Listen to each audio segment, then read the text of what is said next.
Tokyo, U.S.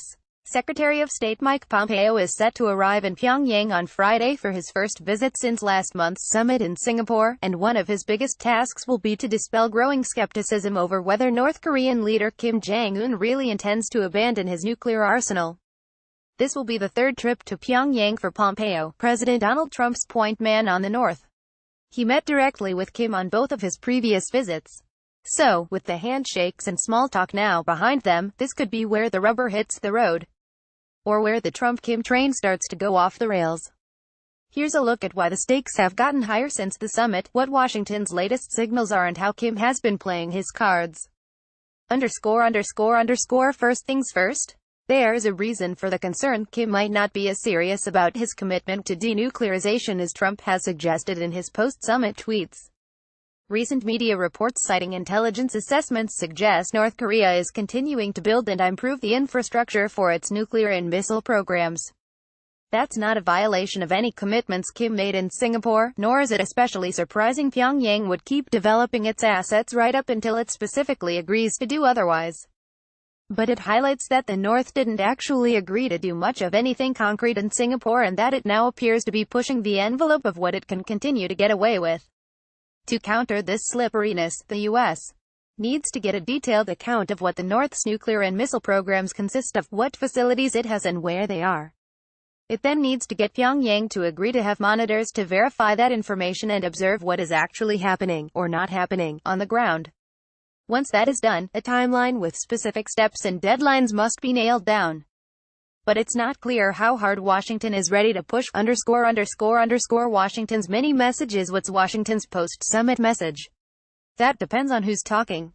Trump this week tweeted his administration has been having many good conversations with North Korea over denuclearization, that all of Asia is thrilled by its decision not to test nuclear weapons or launch long-range missiles, and that, if not for me, we would now be at war with North Korea. National Security Advisor John Bolton on Sunday said Pompeo will present Pyongyang with a plan to complete the dismantling of the North's nuclear and missile programs in 1 year. A couple of days later, State Department spokeswoman Heather Nauert walked that back. Bolton has a reputation as a hardliner, and as a man of high personal ambition, so his remarks could have been intended to turn up the heat not only on the North but on Pompeo as well. At some point, however, the Trump administration is going to have to back up its optimistic tweets with something along those lines. Meanwhile, the leaking of the intelligence assessments just ahead of Pompeo's trip raises another question. It may have been intended to let Pyongyang know it is being watched. But it could just as well be a message for the Trump administration from an intelligence community concerned by the president's own rosy assessments. And Congress? It's considering a bill that would require Trump to submit any deals with Kim for its approval, not exactly a sign of confidence. What Kim's really up to. The bigger question than what Washington wants, however, is what Kim is willing to give.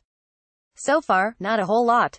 Pyongyang's official position hasn't changed substantially since the New Year's address Kim used to kick off his regional diplomatic campaign. The county is shifting its focus to developing the national economy and updating its foreign relations because it has successfully perfected its national nuclear forces. Kim has vowed that, as a responsible, peace-loving nuclear power, North Korea will use its nuclear weapons only if hostile forces of aggression violate its sovereignty and interests. In Singapore, he reaffirmed his firm and unwavering commitment to complete denuclearization of the Korean peninsula. Yes. But when? Despite claims to the contrary, Kim's signature on the Singapore statement is a far cry from an explicit promise to unilaterally abandon his hard-won nuclear arsenal, which he has credited as being the very reason why Trump is willing to treat him as an equal and reconsider his hostile policy toward North Korea. The fact is, Kim's game is more complex than just his dealings with Trump.